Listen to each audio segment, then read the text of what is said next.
Hello and welcome to another edition of Toys from the Attic. Keeping with the RoboCop theme, and at long last we'll be taking a look at RoboCop from RoboCop Alpha Commando. So without further ado, let's take a closer look at this bad boy.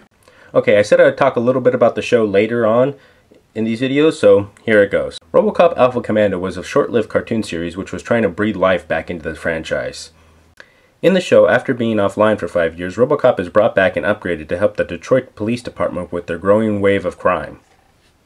The show actually wasn't that bad, but then again it also wasn't that great either. I think the thing that majorly killed it was the fact that it came on such an early time slot. I know I didn't really want to get up that early to watch it, and I don't know most kids who were getting up that early either.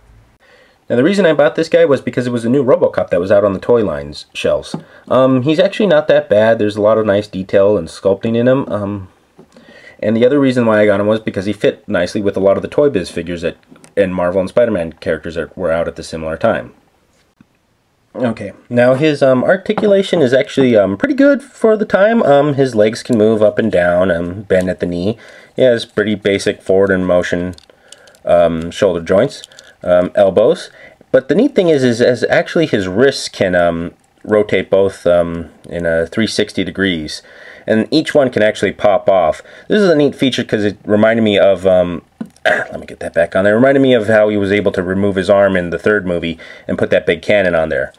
Now his head is actually also able to move side to side and up and down a little bit, which is actually a neat feature considering that he does actually have a little bit of electronics in here. And pretty good sound effects, which most of the toys on this line had. He has these little panels right here which pop out. As you can see, that actually hold his gun, which actually is another neat feature I actually like. The original RoboCop just had a little peg that you just stick the gun on here, but I actually like the fact that you could kind of pretend that his leg folds out and you can stick his gun in here.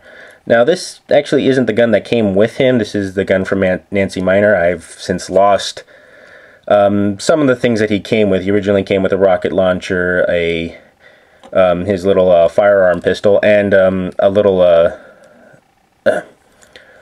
I think it was a little drill that actually could fire it, stick in here. As you can see, his arm pops off, but you would stick a little drill missile in here and then he would actually fire that off. The RoboCop from this line actually this cartoon series had a lot more gimmicks and gadgets that would appear in the show, so they incorporated that in the toy line, which is actually pretty neat. I mean, a lot of these were good gimmicks. I don't really like a lot of gimmicks in my toys, but these ones are good. Another neat thing about this RoboCop figure is on this arm, he actually has a data spike that can be pushed in and out. This is actually kind of neat because a lot of the first toy line series didn't actually have that. Alright, let me get this back here. Now as I said, this RoboCop, or the RoboCop from this series, had a lot more gimmicks. And likewise, this one actually came, well, all the ones of this line came with armor. Let me pull this out here. As you can see, here's the armor. I'm going to put this on him right now. You can attach this to his head. You have these little tank tread roller skates that pop on his boots. And then you get a little riot shield here. Let me get that on there. Just a little.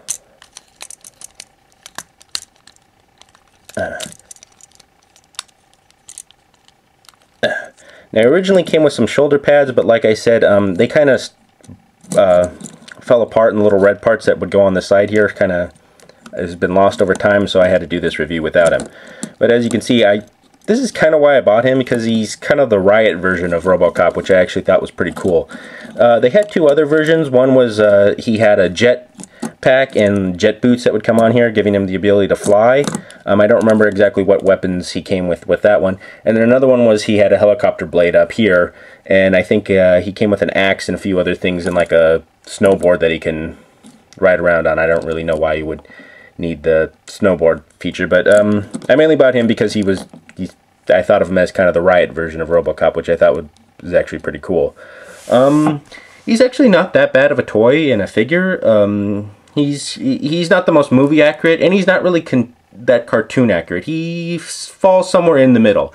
He's pretty good. He's decent if you want to have him displayed next to some older Toy Biz figures, or if you have kids that really want a RoboCop and play with one, I would say look for this guy on eBay, because he's pretty durable, and he's not going to be one of those big collectible ones to where you're going to be afraid of it being destroyed or anything. So if you like what you've seen here, go check him out on eBay, try to find him. I haven't been able to see the Riot version of him online, but I have seen a lot of the Jet versions. The RoboCop is still the same, it's just the armor that's different. Once again, thank you for watching. If you like what you've seen today, please feel free to subscribe or leave a comment below. Any suggestions for the show will be greatly appreciated. Who knows, something you suggest may appear on the show in the future.